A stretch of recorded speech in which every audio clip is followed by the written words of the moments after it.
পৃথিবীর লাখো কোটি মানুষ আমাদেরকে জানে।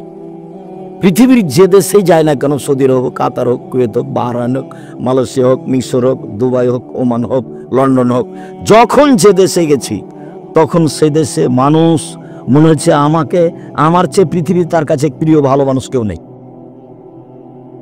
তো আমার সামনে বসে কোনোদিন বক্তব্য শুনিনি, আমার সামনে আজও কেউ ছবি ধরতে পারে না। এক সময় এগুলো আমার সামনে খাড়ো করে রাখবে এরকম পরিবেশ ছিল না। যখন আমি বুঝতে পারলাম এর উপকার, তখন আমি বলেছি তোমরা ভালো যন্ত্র নিয়ে সামনে আসো, যার ফল খুব ভালো বুঝতে পারা যায়। ওমান গেছি তো সন্দীপের এক ছেলে, তার নাম হাবিব, ও বলছে যে আপনি আসবেন বলে আমার গাড়িটা 4 দিনের জন্য আপনার নামে অক্ষ করেছি। 4 দিন এই গাড়িতে কোনো ইনকাম করব না। আমার গাড়িটা 4 বছর হলো শোরুম থেকে বের করা। এখন কেউ যদি গাড়িতে উঠে যদি না বলে যে আজকেই শোরুম থেকে গাড়ি বের করেছো না কি, এই কথা যদি না বলে, আমি হাবিব গাড়ি চালাবো না। তার মানে গাড়ির যত্ন, তার মানে ও কি করে, গাড়ির যত্ন নেই, ঝকঝকে আছে। তা আমি আমাদের ড্রাইভারগুলোকে বলি, গাড়িতে উঠলেই বলি, ভ্যানে উঠলেও বলি, অটোতে উঠলেও বলি, জামিয়া সালাফে অনেক ভ্যান, অটো, গাড়ি, 4-5 জন ড্রাইভার। ভাইয়ের কথাতে একটা মনে পড়ছিল কথা, জামিয়া সালাফে এবছরের সম্মেলনে খরচ হয়েছে 17 লাখ টাকা, 17 লক্ষ। ওই টাকা দিয়ে একটা বিল্ডিং, একটা প্রতিষ্ঠানের বিল্ডিং হয়ে যাবে। এদেশের সবচেয়ে বড় প্রতিষ্ঠান জামিয়া সালাফিয়া, সবচেয়ে বেশি সংখ্যায় প্রতিষ্ঠান জামিয়া সালাফিয়া। শিক্ষা মানে, শিক্ষক সংখ্যায়, শিক্ষক গুণে, প্রতিষ্ঠানের আয়াতনে জামিয়া সালাফিয়া সবচেয়ে বড় প্রতিষ্ঠান। জামিয়া সালাফিয়া রূপগঞ্জ, নারায়ণগঞ্জ, ঢাকা প্রায় 100 বিঘা জমির উপরে। জামিয়া সালাফিয়া ডাঙ্গিপাড়া পাওয়ার আছে প্রায় 40 বিঘা জমির উপরে। জামিয়া সালাফিয়া যেটা মহিলা শাখা হতে যাচ্ছে রাজশাহীতে, সেটা প্রায় 60 বিঘা জমির উপরে, যার 40 বিঘা পুকুর। যেটা জামিয়া সালাফিয়া দিনাজপুর, সেটা 20 বিঘা জমির উপরে। আরো যেটা ময়মনসিংহে কিনা হয়েছে, যেটা আপনার ফেনীতে, যেটা যশোরে, যেটা কুষ্টিয়ায়, কাছাকাছি সব 19-20।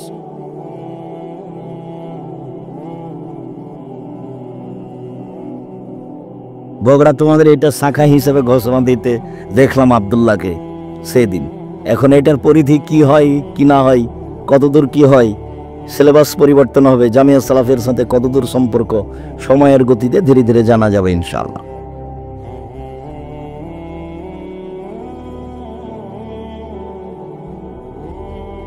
জামিয়া সালাফিয়া ছাত্র আছে প্রায় 5000, শিক্ষক শিক্ষিকা 300 জন, বেতন লাগে প্রতি মাসে 32 লক্ষ, প্রতি মাসে 32 লক্ষ টাকা বেতন লাগে। শিক্ষক আছেন ইন্ডিয়ার, শিক্ষক আছেন মদিনা বিশ্ববিদ্যালয়ের, আরো বিভিন্ন পৃথিবীর বিভিন্ন দেশ থেকে সময়ের গতিতে শিক্ষক আসবেন ইনশাআল্লাহ। সম্মানিত দিনী ভাই বোন, বলছিলাম আল্লাহ আমাদের নবীকে আদেশ করছেন ইদফা বিল্লাতি হি আহসান। আপনি যখন মানুষের সাথে কথা বলবেন, মানুষ যা আপনার সাথে বলছে আপনারটা যেন তার চেয়ে সুন্দর, উত্তম, ভালো হয়। সে যাই বলুক, সে যদি গালি দেয় তো আপনারটা পাল্টা গালি তার মতো হবে না, তার চেয়ে ভালো হতে হবে।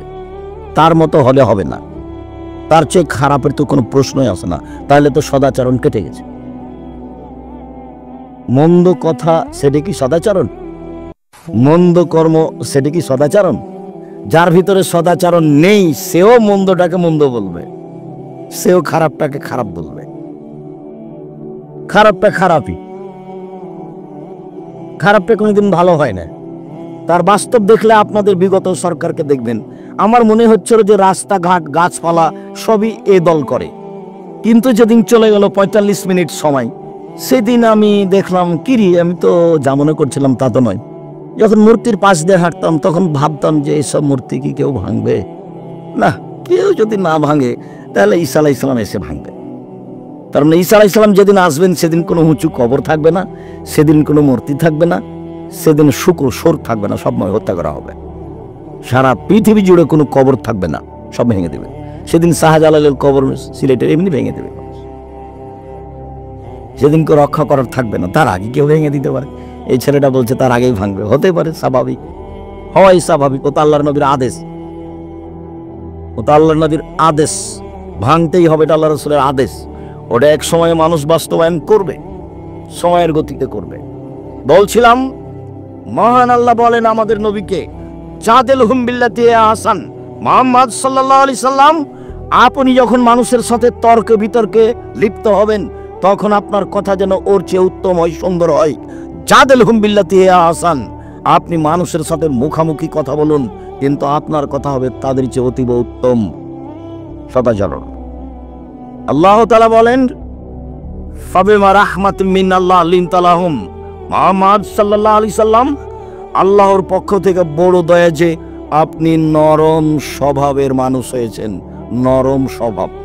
ওয়ালাউ কুনতা ফাতান গালিদাল কালব, দেবী আপনি কঠোর স্বভাবের মানুষ হতেন, কর্কশ স্বভাবের মানুষ হতেন, লান ফাযযু মিন হাওলিক, তাহলে মানুষ আপনার পাশ থেকে সরে যেত। পিটিয়ে সেবা নেওয়া যায় অল্প কয়েকদিন, আদর দিয়ে ভালোবাসা দিয়ে সেবা নেওয়া যায় স্থায়ী। যদি আপনার ভাষা কর্কশ কঠোর হতো, আচরণ ভালো না হতো, মানুষ আপনার পাশ থেকে সরে যেত। শুনুন, জরুরি কয়েকটা কথা আপনাকে বলি।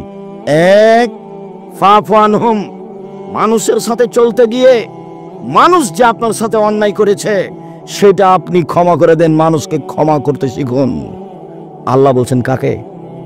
আমাদের নবী মুহাম্মদ সাল্লাল্লাহু আলাইহি ওয়াসাল্লাম। আমরা পরে আছি। শুনুন, মানুষের সাথে চলতে গিয়ে মানুষ যে আপনার সাথে অন্যায় আচরণ করেছেন সেটা আপনি ক্ষমা করুন, আদেশ। আল্লাহ আদেশ করছে।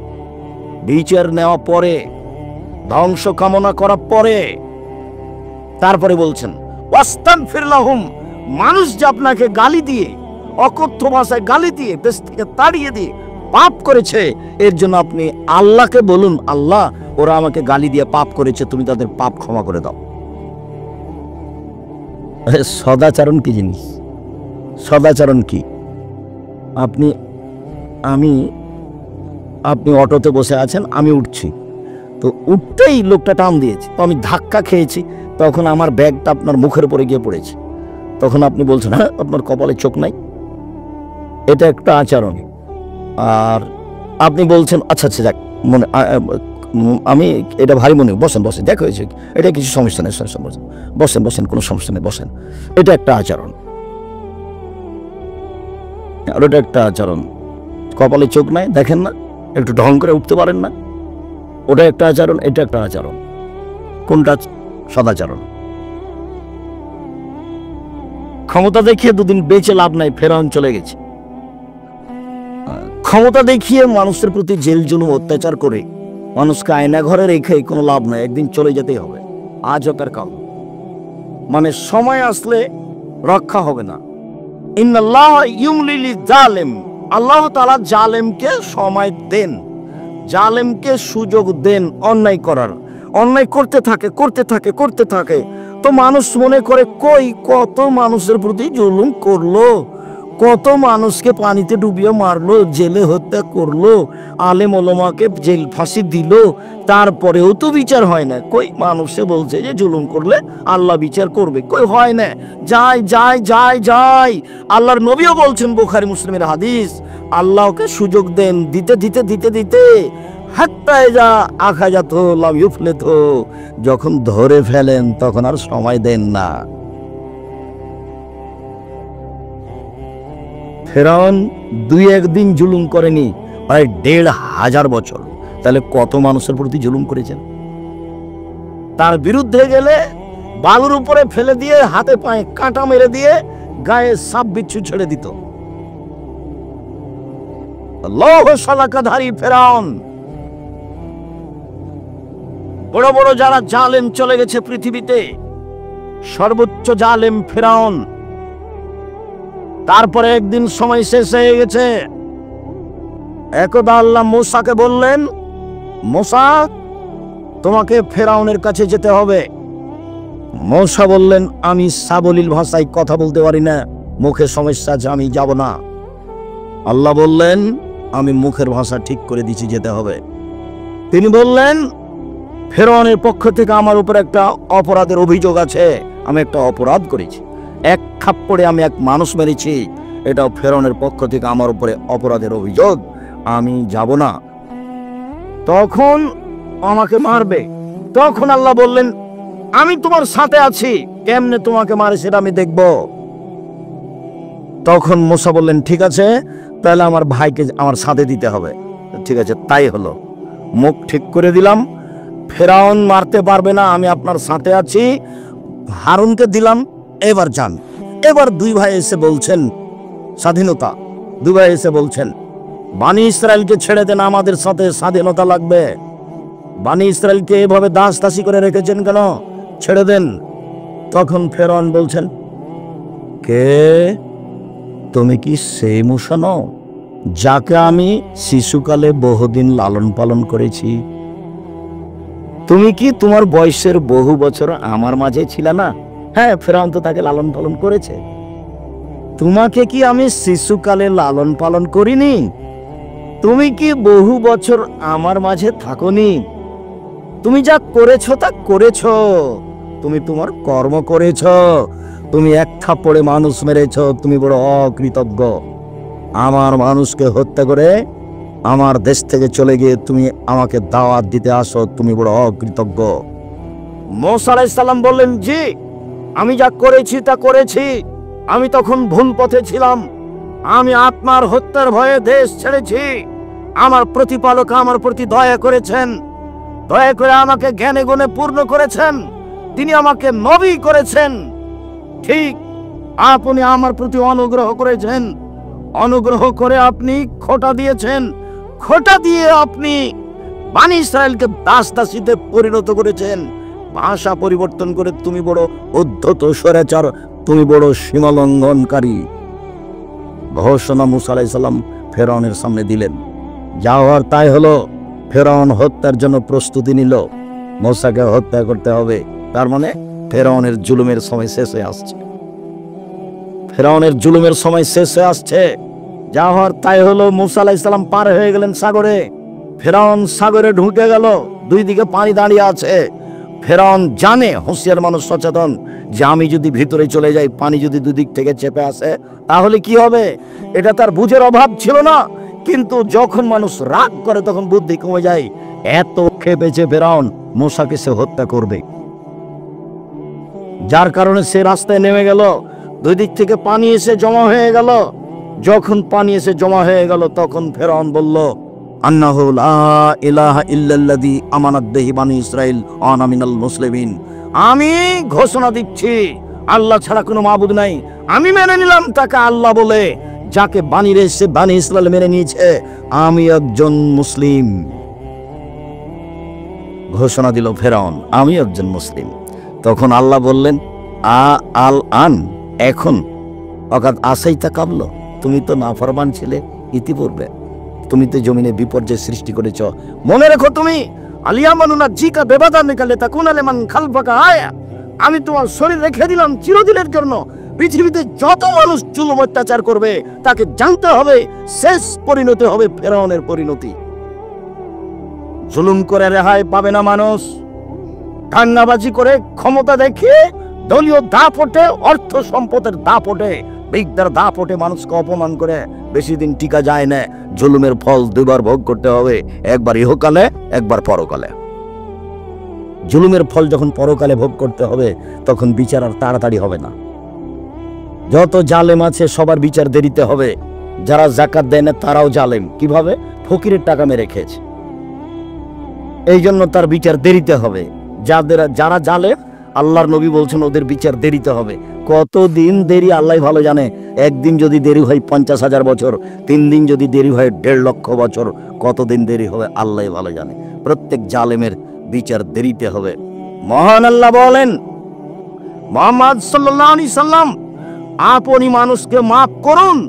মানুষ যে আপনাকে গালি দিয়ে কিছু কথা বলে পাপ করেছে, এর জন্য আপনি আল্লাহকে বলুন, আল্লাহ ওদের যে গুনাহ হয়েছে সেটা ক্ষমা করে দাও। অসাবেরহুম ফিল আমর, আপনি পরামর্শ করে কাজ করুন। ফাইজা আযামতা ফাতাওয়াক্কাল আলাল্লাহ, যখন আপনি কোনো কাজ করবেন, সিদ্ধান্ত নেবেন, তখন আপনি আল্লাহর উপরে ভরসা করবেন, আপনি কাজে সফল হবেন। আমাদের নবীকে আল্লাহ তাআলা আদেশ করেন মানুষকে ক্ষমা করার জন্য এবং মানুষের জন্য ক্ষমা চাওয়ার জন্য, তাহলে সদাচরণ একেই বলে। মহান আল্লাহ বলেন, আল্লাযীনা ইউনফিকুনা ফিস সাররাই ওয়াজ যাররাই ওয়াল কাযিমিনাল গায়জ ওয়াল আফিনা আনিন নাস। ওরাই মূলত সদাচরণের লোক যারা অসহায় মানুষকে দান খয়রাত করে, সচ্ছল হলেও অসচ্ছল হলেও, সচ্ছল হলে বেশি দেয়, অসচ্ছল হলে কম দেয়। অল আফিনা আনিন নাস, মানুষকে মাফ করে। কি হয়েছে? অন্যায় করেছি, ঠিক আছে, এরপরে যেন হয় না, যাও তোমাকে মাফ করে দিলাম। কি হয়েছে? মালিক এটা এভাবে বললে কেন? দেখি আরো 2-3 বার তোমাকে সময় দিচ্ছি, দেখি তুমি ঠিক কাজ করতে পারো কিনা। কর্মচারীকে হতে হবে বিশ্বস্ত, আর কর্মচারীকে হতে হবে দর্শনধারী, আর কর্মচারীকে হতে হবে শক্তিশালী। 3টা গুণ থাকবে কর্মচারীর। আপনারা যারা মালিক, যে কোনো কাজে, আপনি একটা ইন্ডাস্ট্রিজের মালিক, একটা কারখানার মালিক, আপনি কিছু কর্মচারী রেখেছেন, কর্মচারীর 3টা গুণ থাকতে হবে। একটা কি? বিশ্বস্ত, টাকা যেন মেরে না খায়, আল্লাহ বলছে।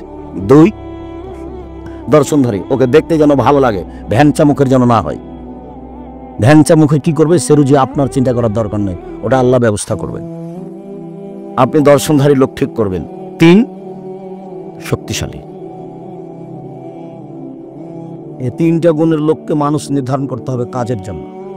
সম্মানিত দিনী ভাই বোন, আল্লাহ তাআলা বলেন যে ওরাই হলো সদাচরণের অধিকারী মানুষ, ওরাই জান্নাত পাবে যারা অসহায় মানুষকে দান খয়রাত করে থাকে, সচ্ছল হলেও অসচ্ছল হলেও এক। ওয়াল আফিনা আনিন নাস, মানুষের ভুল ত্রুটিকে মাফ করে দেয়। ওয়াল কাযিমিনাল গায়জ, রাগকে দমন করে। রাগকে দমন করতে হবে। মনটা খুব খারাপ, মনে হচ্ছে যে 2 থাপ্পড় না দেওয়া পর্যন্ত থামতে পারি না, মনে হচ্ছে যে 2টা কথা না বলা পর্যন্ত থামাই যাচ্ছে না, ভিতরটা এত জ্বলছে।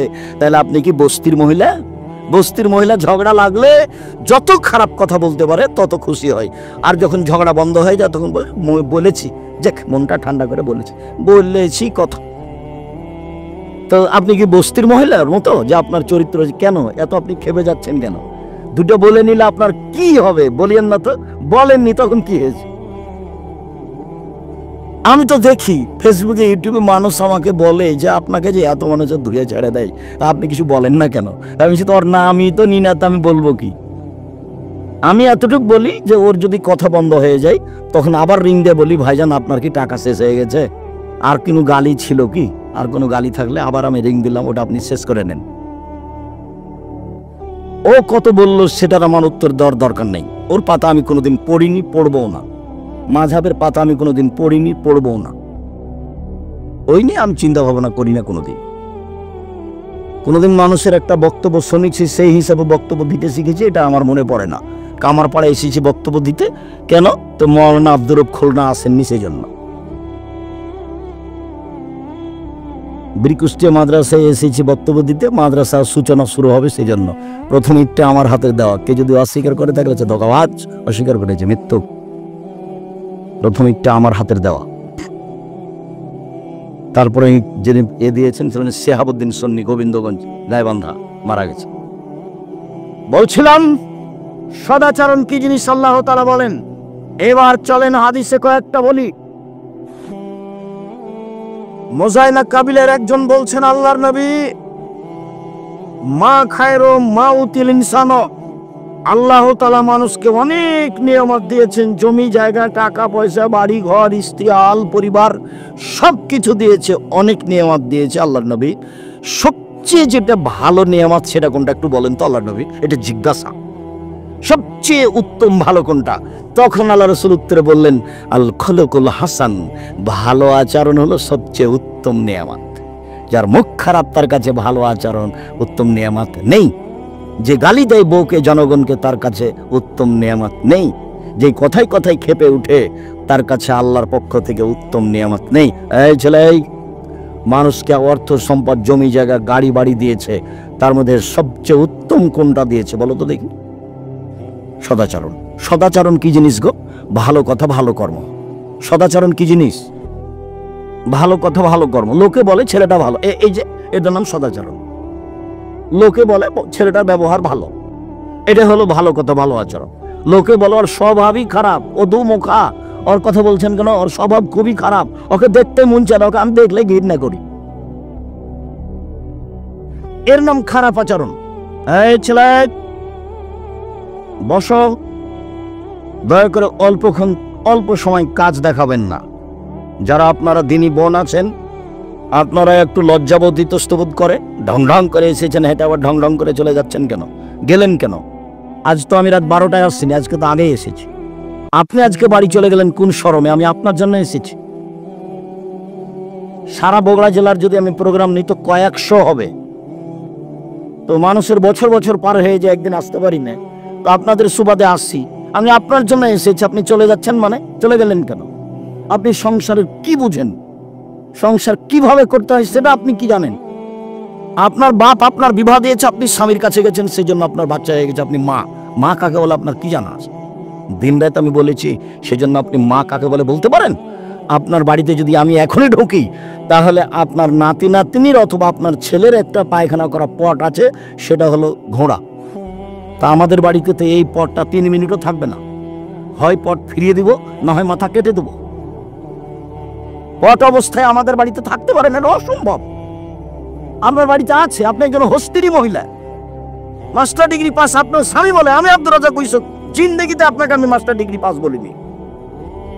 আপনি একটা রাস্তাঘাটের নিম্ন শ্রেণীর মহিলা, যারা বস্তিতে বসবাস করে, যারা নগ্ন হয়ে চলে, অকথ্য ভাষায় গালি দেয় মানুষকে, জেনারেল শব্দ উল্লেখ করে গালি দেয়, আপনাকে আমি নিম্ন শ্রেণীর মানুষ মনে করি। কে বলেছে আপনি হেডমাস্টার? আপনার শোকে যে কাঁকড়া আছে, আপনি শিক্ষিত মানুষ মহিলা, কে বলেছে আপনাকে? আমি তো বলিনি কোনোদিন। আপনি বগুড়া বাজার থেকে একটা নিয়ে এসেছেন, তরকারির একটা বাটি কিনে নিয়ে এসেছেন, চলো কাতল মাছ। আমি তো সেটা কিনবো না। আপনি একটা আয়না কিনে নিয়ে এসেছেন, সাত করে, সেটা হলো রুই মাছ। সেটা কি করে হতে পারে? আপনি একজন শিক্ষিত মহিলা, এটা কিভাবে হতে পারে? শিষ্টাচার কাকে বলে? শিষ্টাচার কি জিনিস? আপনার ছেলে মেয়ে নাতি নাতিন সবাই পুতুল নিয়ে খেলায়, প্লাস্টিকের পুতুল হোক, আরো কিছু হোক, লোহা লক্কর স্বর্ণের হোক না কেন, আপনি কি দিয়ে নিজেকে শিক্ষিত মনে করেন? আমি যে হাদিসটি দিন রাত আপনাকে শোনাই, সে হাদিস তো আমি নিজের কথা কোনোদিন বলিনি। সে হাদিস তো বুখারী মুসলিমের হাদিস। জাবের রাদিয়াল্লাহু তাআলা বলেন, আমরা আল্লাহ রাসূলের সাথে যুদ্ধ করে আসছিলাম, বাড়িতে ঢুকবো মদিনায়। আল্লাহ রাসূল বললেন, সবাই তোমরা থামো। থেমে গেলাম। আমি বললাম, আল্লাহর নবী, আমি নতুন বিবাহ করেছি, আমাকে বাড়ি যেতে অনুমতি দেন। আল্লাহ নবী বললেন, তুমি নতুন বিবাহ করেছো? কুমারী মেয়ে বিবাহ করেছো, যার কোনোদিন বিবাহ হয়নি, এরকম মেয়ে বিবাহ করেছো, না তালাক প্রাপ্তা মেয়ে বিবাহ করেছো? জাবের বললেন, আল্লাহ নবী, আমি তালাক প্রাপ্তা মেয়ে বিবাহ করেছি। তখন আল্লাহ রাসূল বললেন, হাল্লা বিক্রান্তলায় বাতুলায় বোকা, তুমি কুমারী মেয়ে কেন বিবাহ করলে না? তুমি তার সাথে খেলতেও, তোমার সাথে খেলতো। তুমি কুমারী মেয়ে কেন বিবাহ করলে না? তুমি তার সাথে খেলতেও, তোমার সাথে খেলতো। আল্লাহ রাসূল যে কথা বললেন, জাবের রাদিয়াল্লাহু তাআলা সে কথার উত্তর না দিয়ে তিনি বলছেন, আল্লাহর নবী, আমার আব্বা উহুদের যুদ্ধে শহীদ হয়েছেন 9 জন মেয়ে রেখে, আমার 9 জন বোন আছে। আল্লাহর নবী, উহুদের যুদ্ধে আমার বাপ শহীদ হয়েছেন 9 জন মেয়ে রেখে, আমার 9 জন বোন আছে। আকরাহান আতাসাজ্জাজা বিসলাহুন্না, ওদের মতো কম বয়সের বুদ্ধি কম মেয়েকে আমি বিবাহ করা পছন্দ করিনি। বেশি বয়সের মেয়ে বিবাহ করেছি 4টা কারণে। 1, লিতুআল্লিমাহুন্না, আমার স্ত্রী যেন আমার বোনদেরকে বিদ্যা শিখাতে পারে। 2, লিতুআদ্দিবাহুন্না, আমার স্ত্রী যেন আমার বোনদেরকে শিষ্টাচার শিখাতে পারে। আপনার মেয়েটার নখ বড় আছে, এটা ভালো শিষ্টাচার? আপনি নাকি মা? আমি তো বলেছি এই মেয়েটাকে, এই তুমি তোমার মাকে খালা বলে ডাকেন, সৎমা বলিও। ও সৎমা, আপনি কেমন আছেন? নইলে তুমি যদি ওটা যদি তোমার নিজ মা হয়, তো তোমার নখটা বড় থাকে কি করে? নবীগণের বৈশিষ্ট্য 10টি, নবীগণের স্বভাব 10টি, নবীগণের খাসলাত 10টি, নবীগণের বৈশিষ্ট্য 10টি, নবীগণের স্বভাব 10টি। সব নবী এই 10টি স্বভাবে রূপান্তরিত ছিলেন। 1, দাড়ি বড় করতে হবে। ছেঁচে ফেলা নারীদের সাদৃশ্য, চেঁচে ফেললে অভিশাপ হয়, চেঁচে ফেললে চোখের পাওয়ার কমে যায়, চেঁচে ফেললে স্ত্রী বলেন ক্ষমতা চলে যায়। 2, পাঁচশো সারেব, মোচ কেটে ফেলতে হবে, চেঁচে ফেলা যাবে না, মোচ থাকবে, এটা পুরুষের পরিচয়। 3, কাসুল আজফারে, নখগুলি কেটে ফেলতে হবে। পুরুষ নারী একই হুকুম, নখ কেটে ফেলতে হবে। শিষ্টাচার, বৈশিষ্ট্য, খাসলত, অভ্যাস, নীতি, সব নবীর এরুমি নীতি। না ফুলে বেতে বগলের উঠে ফেলতে হবে, ব্লেড ব্যবহার করা হবে না। নারী পুরুষ একই হুকুম। হালাকুলানাতে নিচের রুম পরিষ্কার করতে হবে, ঊর্ধ্বে টাইম 40 দিন। পুরুষ নারী একই হুকুম। পেশাব পায়খানার পরে পানি দিয়ে পবিত্রতা অর্জন করতে হবে। পানি দিয়ে পবিত্রতা অর্জন করে যারা, আল্লাহ তাদের প্রশংসা করেছেন। তবে ঢেল নিয়ে 40 কদম হাঁটতে হবে, পায়ের উপরে পা উঠাতে হবে, খক খক করে কাশতে হবে। এটা হলো নোংরামি। এই নীতি আল্লাহ রাসূল বলেননি। তিনি বলেছেন পানি দিয়ে পবিত্রতা অর্জন করতে হবে। পেশাব পায়খানার পরে পানি দিয়ে পবিত্রতা অর্জন করতে হবে। পানি না থাকলে ঢেল টিস্যু পেপার, আগে ঢেল টিস্যু পেপার, 40 কদম হাঁটা, পায়ের উপরে পা উঠানো, খক খক করে কাশা। এই নোংরা নীতি আল্লাহ রাসূল না করে, এর জন্য তিনি বলেননি যদি 40 কদম হাঁটাই লাগে পবিত্রতার জন্য, তাহলে তার স্ত্রীকে হাঁটতে হবে না? তার বউ 40 কদম হাঁটবে, পায়ের উপরে পা উঠাবে, খক খক করে কাশবে। তো পুরুষ মানুষ কেমন কেমন ভাববে। তো আপনি যখন ওভাবে হাঁটেন তখন মহিলা মানুষ দেখে, তখন মহিলা মানুষকে কেমন কেমন লাগে। একই কথা, দুটাই ব্যাপার। এরকম নোংরা কাজ তো ধর্ম হতে পারে না। বলছিলাম আল্লাহর নবী সামনে জাবের বলছেন, আল্লাহর নবী আমি বেশি বয়সের মেয়ে বিবাহ করেছি যাতে করে আমার স্ত্রী আমার বোনদেরকে শিষ্টাচার শিখাতে পারে। শিষ্টাচার কি জিনিস? কেন বাড়িতে পুতুল আছে তার নাম শিষ্টাচার? কেন আপনার স্ত্রী যখন বাচ্চাটাকে গায়ে জামা দিচ্ছে তখন বাম হাতে ঢোকালা কেন? আগে ডান হাত ঢোকাতে হবে। শিষ্টাচার কাকে বলে? আপনার স্ত্রী বলে দিল না, বাচ্চা যখন পেশাবখানায় যাবে, আব্বু দোয়া পড়ে যাও, আম্মু দোয়া পড়ে আসো, আব্বু ডান কাতে সও, পা কেবলার দিকে থাক, আর যেদিকে থাক তাতে আসে যায় না। জুতা আপনি ডাইন পায়েটা পরো আব্বু, খোলার সময় বাম পায়েটা খোলো। শিষ্টাচার কাকে বলে? শিষ্টাচার কি জিনিস? নখে নেইল পালিশ দিতে হবে, ইসলামী শিষ্টাচার নয়। এটা ইহুদি খ্রিস্টানদের পতিতালয়ের মেয়েদের বৈশিষ্ট্য। নখ কেটে ফেলতে হবে, নখ রাখা, নখে নেইল পালিশ দেওয়া ইহুদি খ্রিস্টানদের পতিতালয়ের মেয়েদের বৈশিষ্ট্য। মুসলিম মহিলারা নখে মেহেদি দিবে, হাতের নখে তো মেহেদি দিবেই, পায়ের নখেও দিতে হবে, দিতে বাধ্য। হাতের নখে মেহেদি দিতে হবে মহিলাদেরকে, পায়ের নখে মেহেদি দিতে হবে। এইটা হলো তাদের ইসলামী শিষ্টাচার। কপালে টিপ দিতে পাবে না। হিন্দু মেয়েদের বিবাহ করার 10টি পদ্ধতি রয়েছে, তার একটি পদ্ধতির নাম রাক্ষসী বিবাহ। মেয়ের বাপ বিবাহ দিবে না, ছেলে জোর করে বিবাহ করবে, কপালে টিপ দিতে পারলে বিবাহ হয়ে গেছে। ওটা হলো হিন্দু নীতি। ওটা মুসলমানের ঘরে আসলো কি করে? টিপ দেয় কি করে? এই কাপড় পরে কি করে? এটা শিষ্টাচার হয় কি করে? এই যে নগ্ন, এই যে বোরখা, ফ্যাশন বোরখা, এটা শিষ্টাচার হলো কি করে? শিষ্টাচার কি জিনিস? বাড়ি গিয়ে আপনি যদি সত্যি মুসলমানের মেয়ে হন, তাহলে বাড়ি গিয়ে আপনার এই বোরখাটাকে জ্বালাবেন। কালকে একটা বোরখা বানাতে হবে ঢিলা ঢালা। ফ্যাশন বোরখা পরে আপনি তাহাজ্জুদ পড়ে কি দেখাতে চান? ফ্যাশন বোরখা পরে আপনি শিষ্টাচার কি দেখাতে চান? আমি আব্দুর রাজ্জাক বিন ইউসুফ আপনাকে কষ্ট দিতে আসিনি। আপনাকে আমি মনে করি আপনি একজন হস্তিনী মহিলা। আপনাকে মনে করি আপনি একজন পথে পড়ে থাকা মহিলা, নিম্ন শ্রেণীর বস্তির মহিলা।